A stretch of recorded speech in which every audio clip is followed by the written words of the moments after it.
हरे कृष्णा।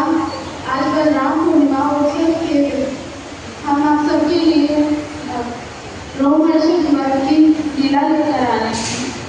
हम आप सभी वैष्णवों से ये अनुरोध करते हैं कि आप हमें शिव प्रभुपाद की सेवा में के लिए आशीर्वाद दिलाते हैं। हरे कृष्ण। हरे कृष्ण।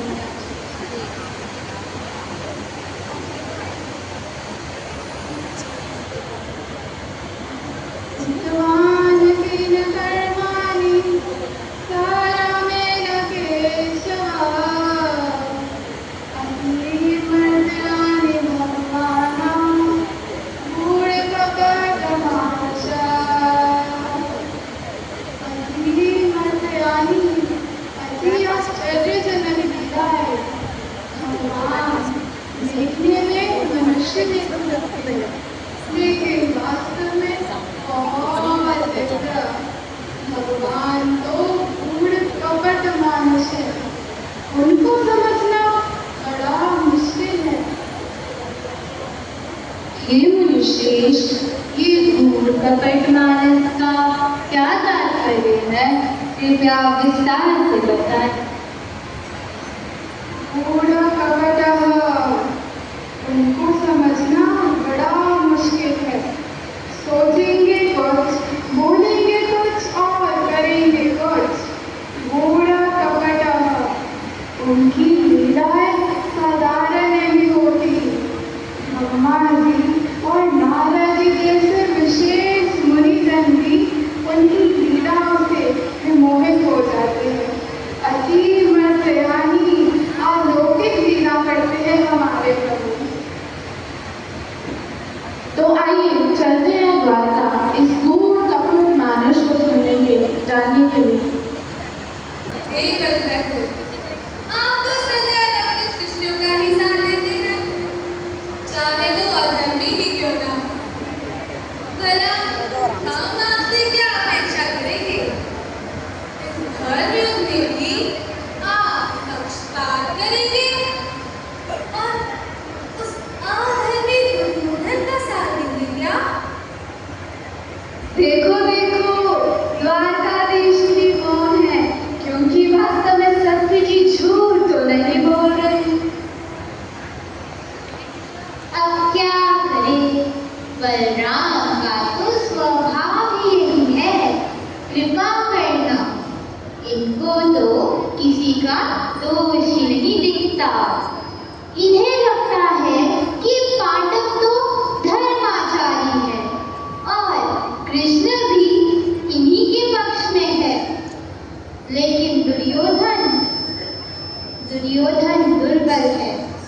उसका दोष अहंकार ही उसकी दुर्बलता है। तो जो दुर्बल होता है उसी पर तो कृपा की जाती है ना। आपका क्या मत है विराट राज? महाराज, जो जी प्रभु से विमुख होकर इस संसार में आता है, वही तो उसका सबसे बड़ा दोष है। हम जैसे जीवों पर अगर कोई कृपा नहीं करेगा तो हमारा उद्धार कैसे होगा? अगर बलराम जी भी सबका दोष देखेंगे तो बचेगा कौन? इसीलिए श्री बलराम सबसे अधम जीवों पर दया करके उनका कल्याण करते हैं। यही बलराम जी का स्वभाव है।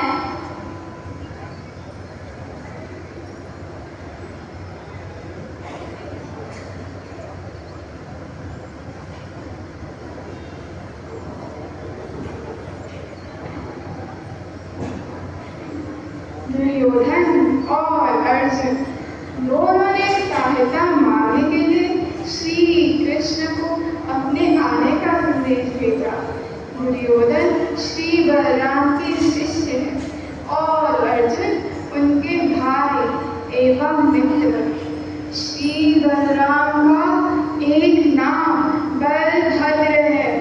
बलभद्र बलवान होते हुए भी भद्र व्यक्ति, अर्थात सबका भद्र करने वाले। निर्बल के बल है श्री बलराम। राम, बहुत सदाचारी है हमारे प्रभु राम। सारे ब्रजवासी श्री बलराम को ही अपना राजा मानते हैं।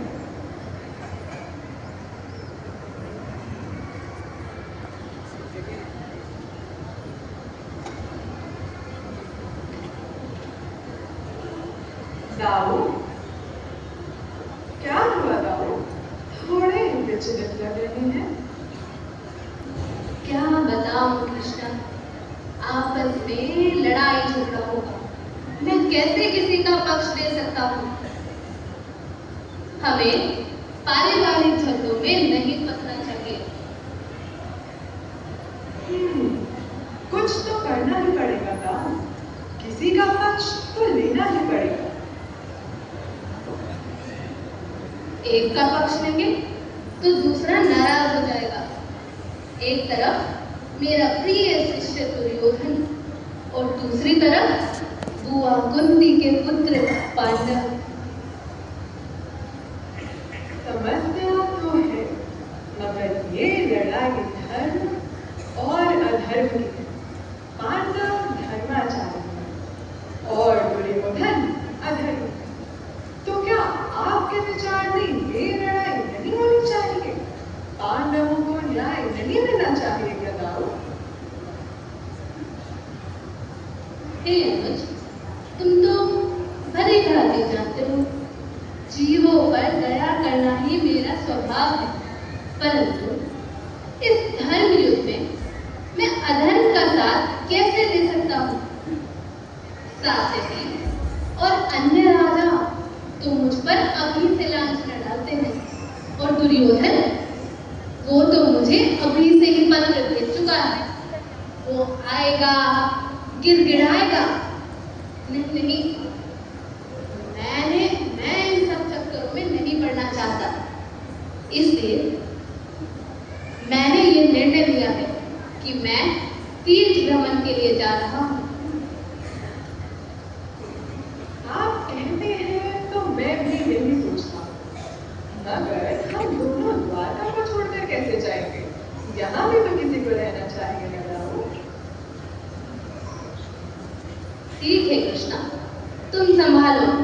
अब मुझे किसी से लड़ाई और झगड़ा भी नहीं करना होगा, किसी का पक्ष भी नहीं लेना होगा। तुम रहो, संभालो। ठीक है दाऊ, जैसे आपकी आज्ञा।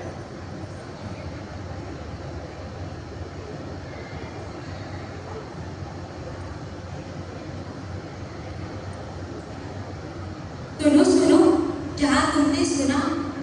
तमस जगत के स्वामी लोकनायक सबका भद्र करने वाले बलभद्र तीर्थ यात्रा पर जा रही हैं। अच्छा, फिर हमारे यहाँ क्या काम है? हमें भी उनके साथ चलना चाहिए। साथ जाएंगे तभी तो उनकी सेवा का सौभाग्य मिलेगा। यह अवसर हमारे लिए अत्यंत दुर्लभ है। जाने का मन तो हमारा भी है, लेकिन धन तो है ही नहीं, कैसे जा पाएंगे?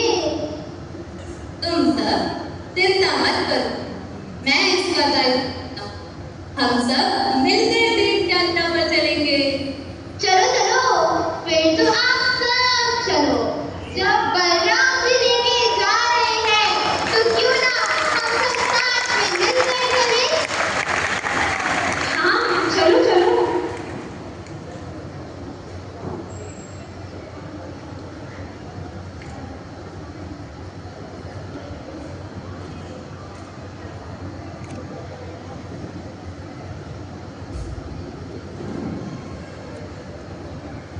मैंने सुना आप सब भी तीर्थ यात्रा पर चल रहे हैं, परंतु तीर्थवास के भी कुछ नियम होते हैं।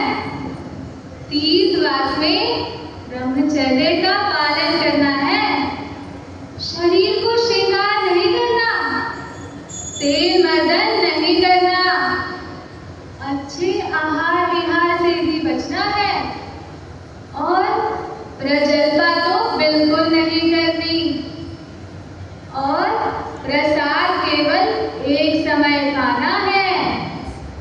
क्या इतने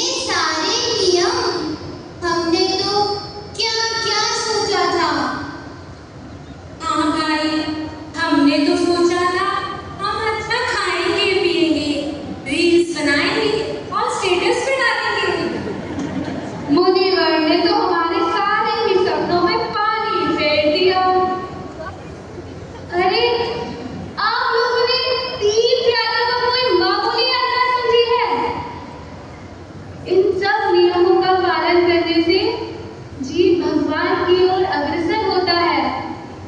तीर्थ यात्रा कोई साधारण यात्रा नहीं है। यह यात्रा तो जीव की भगवान की ओर यात्रा है।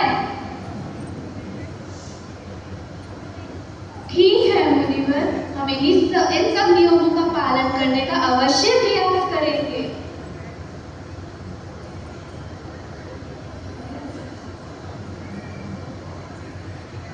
तो ठीक है, मैं इन सभी नियमों का दृढ़ता से पालन करूंगा। किसी से लड़ाई और झगड़ा भी नहीं करूंगा, किसी से कठोर शब्द भी नहीं बोलूंगा, दुखियों की सहायता करूंगा और धर्माचरण करूंगा। हरे कृष्णा हरे कृष्णा कृष्णा कृष्णा हरे हरे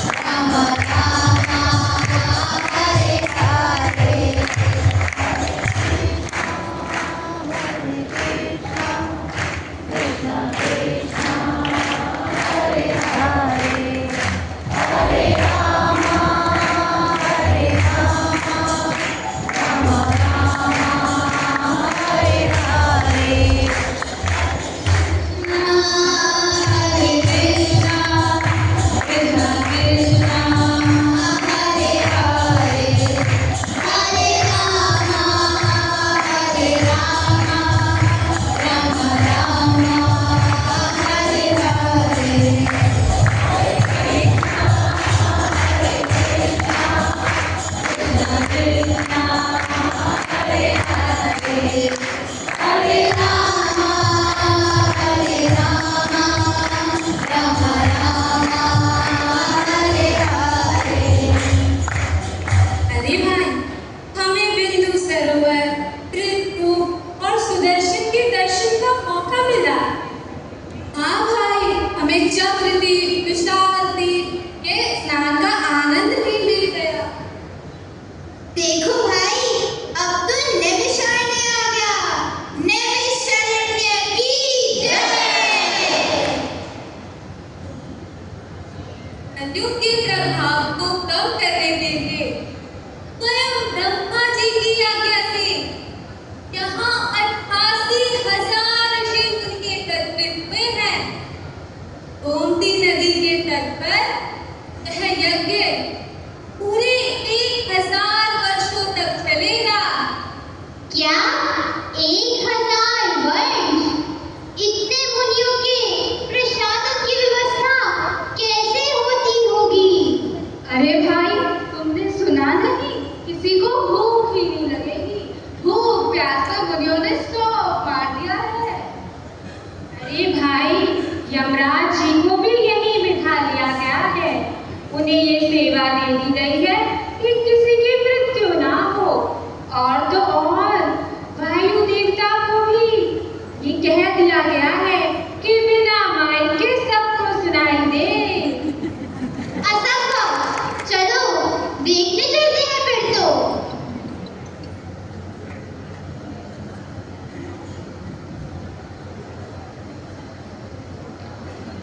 आदौ सृष्टि स्वयं भूत्वा ब्रह्मलोक पितामहः तस्य च क्रियया लोका जगतः सम्प्रवर्तका। हे मुनिश्रेष्ठ, देखिए। हे रोमहर्षण सुतः, क्षमा कीजिए, परंतु आपको बताना था कि देखिए देखिए श्री भगवान स्वयं पधारे हैं। ये तो हमारा अत्यंत सौभाग्य है। चलिए चलिए, उनका स्वागत करने चलते हैं। परंतु ऐसे कथा के बीच में जाना उचित होगा क्या?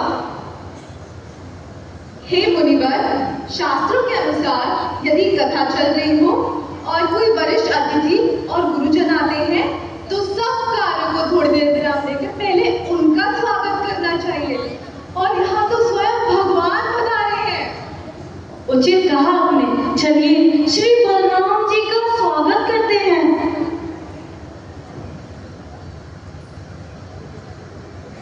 यह सब तो उठ सकते हैं, यदि मैं उठा तो व्यासासन का सम्मान कौन करेगा?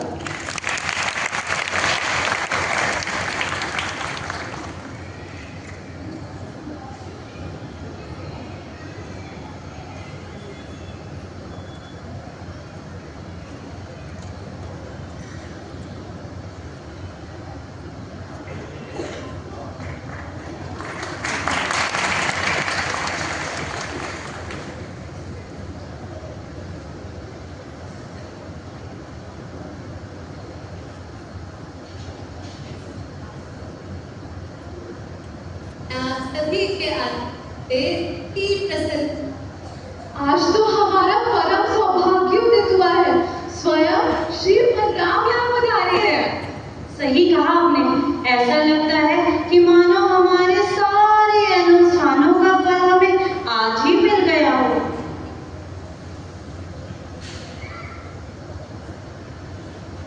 तब ऋषि मुनियों ने खड़े होकर मेरा सम्मान किया, फिर प्रणाम।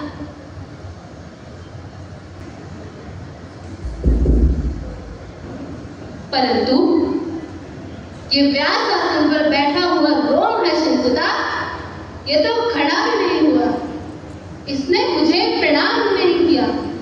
ये कैसा अभद्र व्यवहार है इसका? सूत जाति का होकर भी वरिष्ठ वैष्णवों की सभा में सबसे ऊंचे आसन पर बैठा है।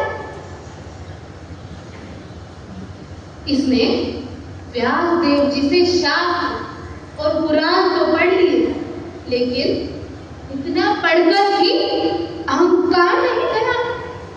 ये तो बड़ा पापी है, घमंडी है। ऐसे लोगों का वध करने के लिए ही मेरा अवतार हुआ है, जो धर्म के चिन्ह को धारण किया लेकिन धर्म का पालन नहीं कर रहा है। ऐसे लोगों का वध अवश्य होना चाहिए। धर्म की रक्षा करने की धुरी मेरे ही हाथों में है, और ये रोमहर्षणसुता अधर्म कर रहा है और बाकियों को भी अधर्म की शिक्षा दे रहा है।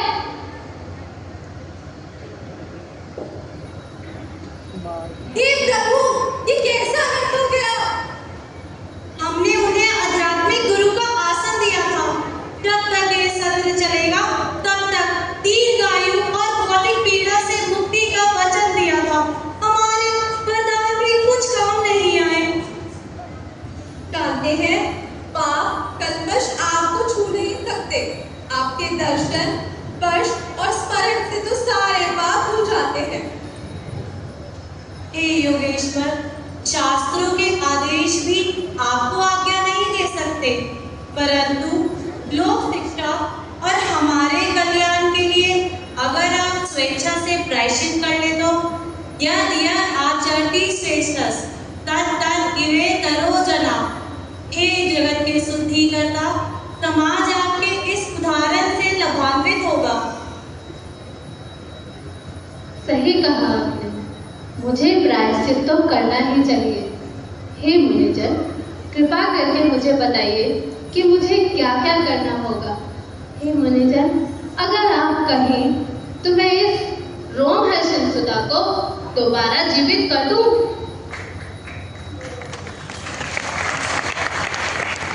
हे बलराम जी, आप पूर्ण सत्य हैं, आदि गुरु है, धर्म के पालन करता है, धर्म के रक्षक है, धर्म और अधर्म का भेद बताते हैं। धर्मम तो साक्षात भगवत प्रणीता। हे भगवान, हम चाहते हैं बस आप ऐसा कुछ कीजिए कि जो भी आपने किया वो भी यथावत रहे और हमारे वचन भी बने रहे। ठीक है, शास्त्रों के अनुसार पुत्र और पिता में ज्यादा अंतर नहीं होता। पुत्र पिता का आत्मवत होता है और ये रोमहर्षणसुता के पुत्र उग्र श्रवासुर को दीर्घायु, शक्ति, ज्ञान का आशीर्वाद। हरि हरि हरि हरि।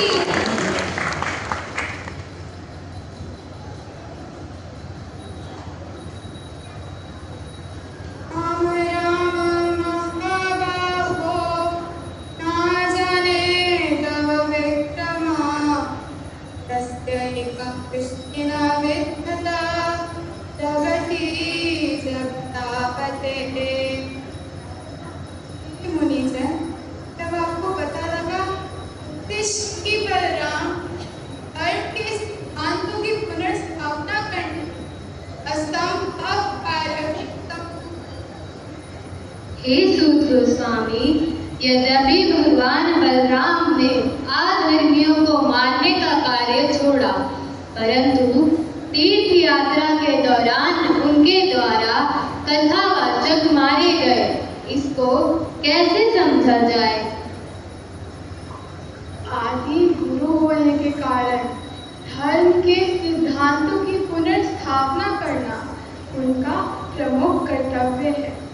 श्री बलराम का पद सदैव दिव्य है, वह सर्वशक्तिमान है, इसलिए श्री बलराम अपने इच्छानुसार कार्य कर सकते हैं।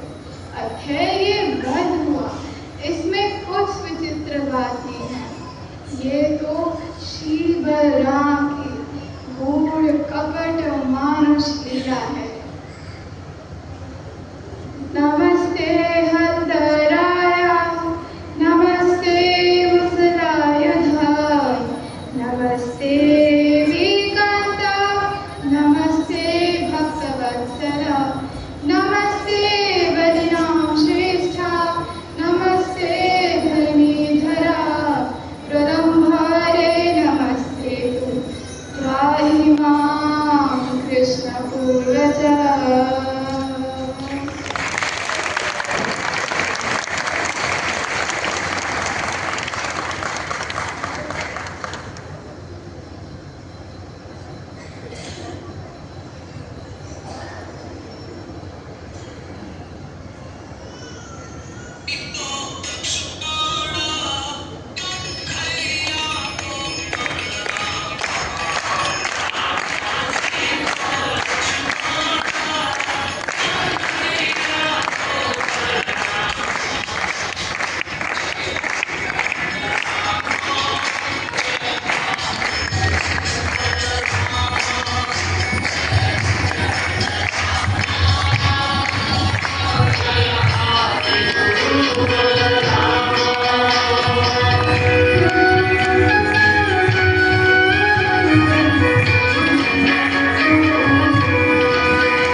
Good.